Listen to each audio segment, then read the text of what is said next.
Hello, book world.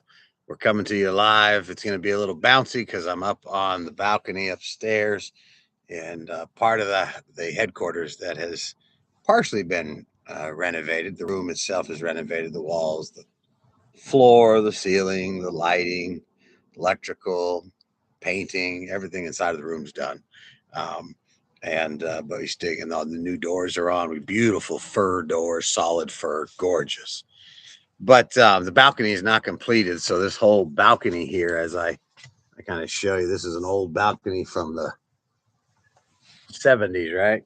Well, it's going to go all the way out to the driveway, right there where you see all the rocks. So this whole deck gets extended out so that we can sit out upon it and gaze upon this beautiful sunset that the good Lord has seen fit to give us today. Grace. The message is about grace. And we're going to talk about grace and what that means for a few minutes. I'm going to start with a scripture. Um, Grace is an interesting topic that unfortunately a lot of us don't understand. Titus 2:11 says, "For the grace of God has appeared, bringing salvation for all people." First off, grace is not for a Christian. Grace is not for a Jew. Is not for a Gentile, is not for a Muslim, a Hindu, someone who follows the Vedas, somebody who is follows the teachings of Taoism. Faith or grace is for everybody, and that's scripture, not just in the Bible, but in all the holy scriptures out there.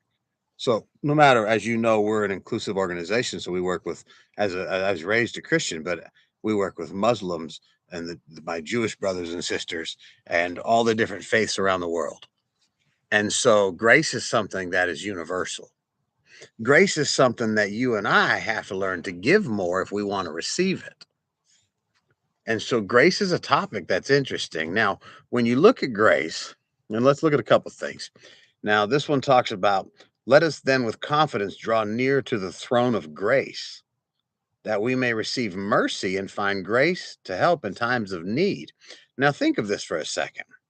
That's Hebrews 4:16. Let us draw with confidence, draw near to the throne of grace.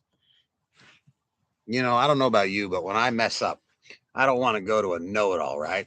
I don't want to go down like right below me here. If I can point to it over my shoulder, you can see I can't get it to focus on it. Right there behind me, there's a burn pile.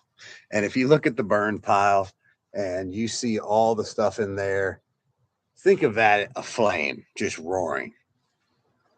That'd be the equivalent of a madman that you have to go and talk to. Who wants to talk to a madman? Who wants to walk into an open flame? But to go to a place where there's grace. Yeah, I'd love to go to that place. Where's that at? Because whenever I have to go tell someone I messed up, it was never a throne of grace like this is discussing and talking about. Okay. It was always some boss or some person that was angry like a raging fire. And I was like, wow, I just wanted a little grace. I messed up. I'm so sorry. And so as we look at Romans 5:20, it says, now the law came in to increase the trespass, but when it increased, grace abound all the more. So what that means is this, but when sin increased, grace abounded more. Now this scripture is interesting because Romans 5:20, you ever hear someone say, hey JB, how is it that a person who committed murder and he murdered a 6-year-old baby, how does that guy receive grace? That's the scripture. And it's in all the different holy scriptures in the world that are out there. It talks about the more sin, the more grace. Why? Because the worse someone's done things, it's going to take more grace to get that person and the people around it through everything. So it's not easy. There are people that influenced my son, and one of my sons is now in prison for murder. I could go to those men and I could blame people and I could go after those people and I could have a chat with those people. But let's be honest. What does that do? or I can give grace and say, look, my son had his own choices that he had to make. My son had his own choices to make. So you know what? I'm going to give those men grace. Even though they influenced them and put him down the wrong path. Well, if my ex didn't, let him just do what he wants, if she'd have put the law down, I believe that to be a fact. But guess what? It is what it is. So now what do I got to do? I got to give grace. When I was brutally raped once, it was tough. Now you got to give grace. You got to forgive a person. Wow. To do that, that's grace. It takes giving grace to forgive. You can't forgive unless you've given grace to that person or that situation. And so many people, my child died in a ring, fighting, doing what he loved. We tried to stop him.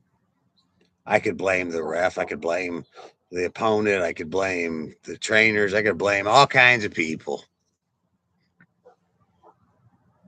On that one, I blamed myself. I had to give myself grace, forgive myself. You got it.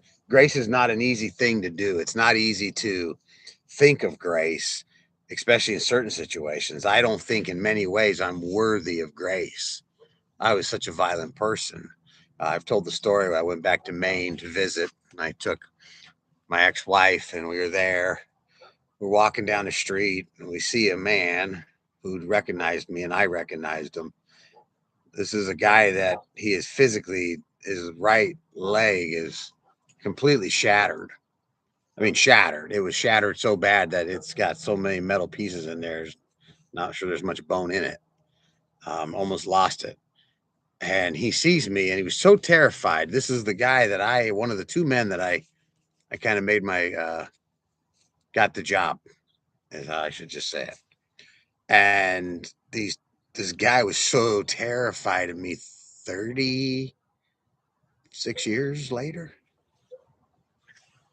And he just ran,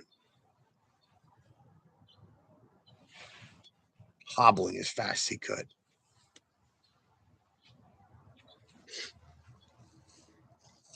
Now that's tough for me. I was going to run after him, but I thought that might just freak him out. That I scared that man so bad, and I think of that moment, and I can't. He won't allow me a chance to. I've even used an attorney and worked with our churches up in that area in Maine that I oversee, and had people trying to, brother, this guy is different. He's changed. He spent the last 30 plus years of his life building an amazing ministry. He's now the archbishop of a church organization that's global.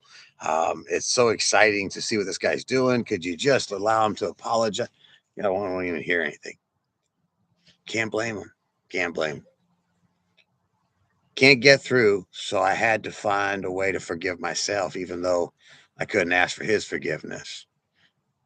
And so I had to learn to forgive myself. And in doing so, I had to give grace to myself. And that's something you got to learn to do. I was in the hospital this week. Today's Thursday, today's Wednesday. So Monday,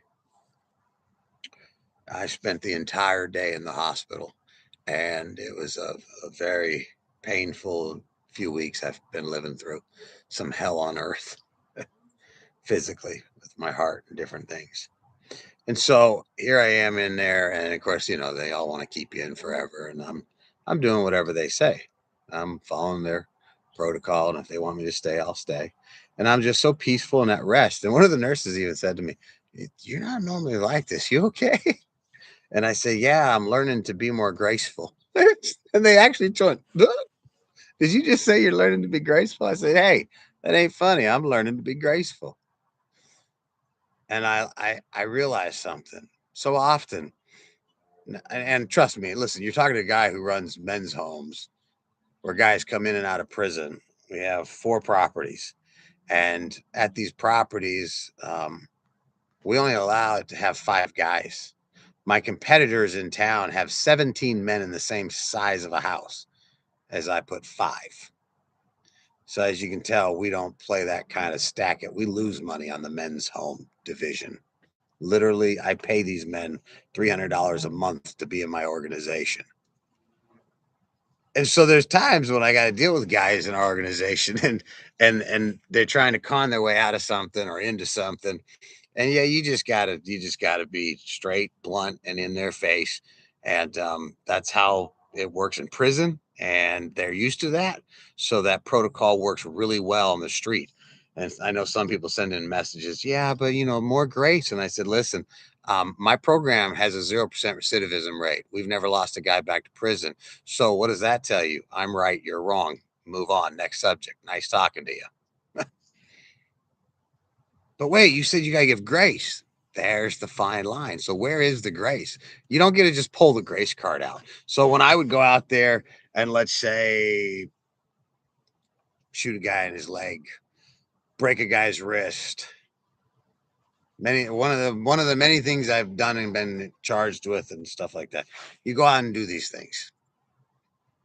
When you get caught and you're busted, it's all about give me grace, please. I'm really sorry. Now, me, I just did my time. I was like, cool, yep, all right, you're a jerk. Flip off the judge. Nice talking to you. Then you learn that doesn't help you. And crying and saying, give me grace ain't going to help you. It's time for you to do your time for the crime. So pony up, do your time, be a man about it. Okay. And so where does the grace come? Here's where the grace comes when the guy gets out of prison, when I accept him into our program. That's grace. When their annual event with us, when we take them to these certain shows we do, like the Trans-Siberian Orchestra, which is a beautiful Christmas laser show by this rock band that's been going across the globe and it fills the stadiums. We take them to Key Arena every single year, or now it's called Climate Pledge Arena. And so that's grace. We give them grace. One of our guys, Big Mike, he's gonna be watching this from the church in Marysville tomorrow night. Big Mike got out and he got this job. He's a great guy. I knew this guy, did time with this guy. And here's Big Mike, and he's like, I got this job, but I got no car, I got no solution. I don't know what to do. The buses don't even open at that time in the morning. I got to leave for work at 2 something or something like that. And I was like, no problem, man. Here's the keys. You break it, you buy it. What? Go ahead. Use this vehicle. And that was grace. Now you can go talk to him and ask him how'd that work out for him, all that grace. Go look at his beautiful truck he's got. Him and his wife, they're managers at one of our homes called the Hogue House, the home of extraordinary gentlemen. Life's doing really well for Big Mike. Grace. When I got out, I didn't get grace. I just worked my keister off. And one of the first board members in my nonprofit was Brian Egan. Brian showed me grace. Brian showed me grace. And the rest of our relationship is all history, and you guys know it. So, what I'm trying to explain is there is a time and a place for everything. There is a time to get in their face and say, stop, knock it off, knucklehead. And there's a time to go in there and say, come here, I'm going to give you a hug, and give them a big hug. And everybody is at a different place in their life. And everyone might get grace one day when they don't get grace another day. And that's just part of life. And sometimes it doesn't make sense why that person got grace and you didn't. I can't answer some of those things in life. Those are some of those questions that you and me just don't have answers for. But I know this: if you're not sure if you should give grace, give it anyways. If you're wondering, is this where I should give grace? Give it. You'll know when it's time to not give grace, when it's time to drop the hammer and to be blunt, to hold someone to the fire, per se. Don't hold anyone to a fire. I could just see somebody. Well, the Rev said. Again, I sorry about the moving around, guys. We were going to have the tripods and things up here so we could spin around and stuff, but it didn't work out. And it was a last minute decision by myself. But as I close, I look out at the sunset tonight, which you've been looking at all night with me out here. And last night, as I was going to bed on the harbor, I was at the marina, I could hear God just saying grace. Remind him of how you received none. And then let's go ahead and show him how you can give more. And yeah, there's a place when grace needs to cease and desist. There is a point when you do the crime, you got to do the time. But then there comes a point when we got to help those men. They've gone through and did their time for their crime. So now what we're going to do is we're going to assist them to become better men. No, we don't just assist anybody, just so you know. I don't just give the keys to the kingdom. Here, take this and you guys get everything. No, you want to spend nights on the yacht in the marina, you got to earn it. You come up and volunteer on the big headquarters. You can hear a dump truck coming up in the background. We got property being worked on. We got 15.64 acres at the headquarters. We got burn piles that need to be on every single day. There's all kinds of stuff happening. We need people to volunteer. Those men are the ones who get to go stay on the yacht for free and not spend any money there. Those men are the ones that get it. So there's a price to pay for everything.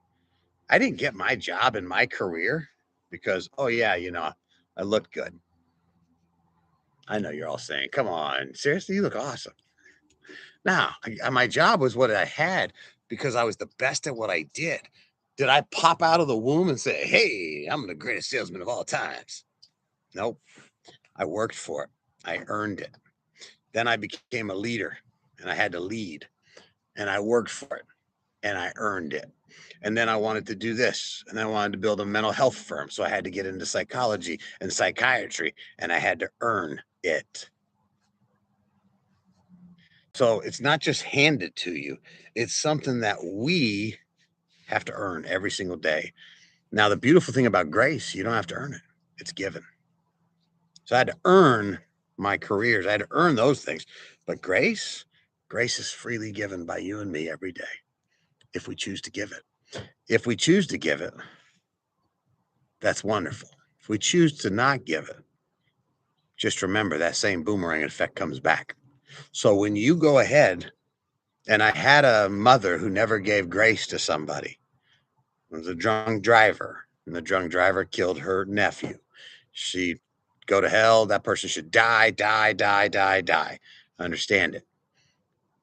It was less than, I think, 12 years later when her very own child did the same thing and had to go to prison. And a person died. It wasn't a child, it was an adult. And she's sitting there begging him, please, please have mercy. And you know what someone did? They actually researched it and said, have mercy. And they pulled it up. You had no mercy for someone when they did it to your family, but now you want us to give mercy. So that's that boomerang effect. So if you want grace, make sure you're giving it. If you've hurt people, continue to give grace and keep giving it. When is the world going to say it's enough? Who cares? Just keep giving love and grace out there. And eventually it comes back. On my shoulder, I can see my executive vice president. He's leaving to head down to meet with the men and watch the same video right now. And, a couple of those guys that have been there, they've been there for a while. One of my managers was there from day one when I opened that place, Paul. I don't think people would actually say Paul's a very graceful person, and that's because they would think that because he's got this. I'm a Marine, and I've been around, and he's got some war scars. Not from war, but from life. But I actually see a very graceful man. I see a man who helps the men.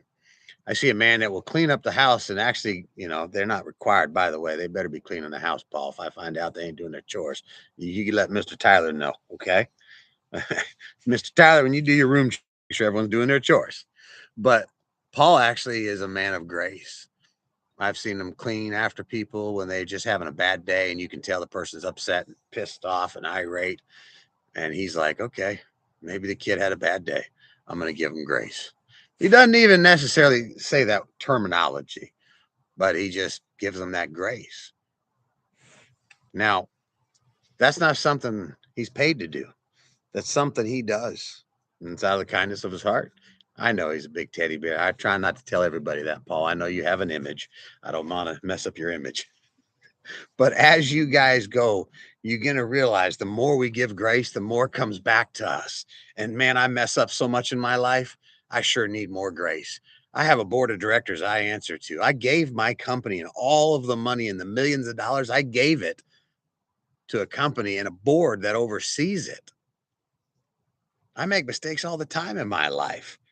And I'm accountable to everybody from my church to the bishops that I oversee as an archbishop, to my family, to my relationships, to my friends, to the men in my organization, to myself, to my children. I have obligations to these people. And so I make mistakes in every aspect of my life. That's why I give so much grace, because I'm going to need it. So I don't wait and almost, people act like, you don't need to give grace. No, you do. Give it freely. Don't give it because you're going to need it. Give it because it's what you want to do out of the kindness of your heart. And in doing so, there's going to come a time when you need it badly and it just pops out and you're like, wow, what did I do? Nothing. Some would say. Or it finally starts coming back. We reap what we sow. Go out into that field and plant a vineyard. I'm about to plant a vineyard of hundreds of trees. And those trees should, if we tend to the garden properly, bring us years and years of substance to feed us and our neighbors and our community. You reap what you sow. But if I walk out and plant nightshade, which is a deadly poisonous plant, it'll take off and grow just as fast, if not faster. Isn't that just like a negative word? Think of that for 1 second. I can plant the seed for nightshade down there and it'll destroy every living thing that's in the vicinity. Just like a negative word. Just like when one of the men come home and everyone just dumps on them. Or maybe today we give a little grace. We don't know what happened. Maybe their uncle died. Give them a little grace. They might have an ingrown toenail. You just don't know. I love you guys. Give more grace. Keep giving. Don't do it because you're doing it to accumulate anything. But those are some of the benefits of continually sowing positive into this world. I love you all so much. God bless. Enjoy the sunsets of your days and your life that God has made for us.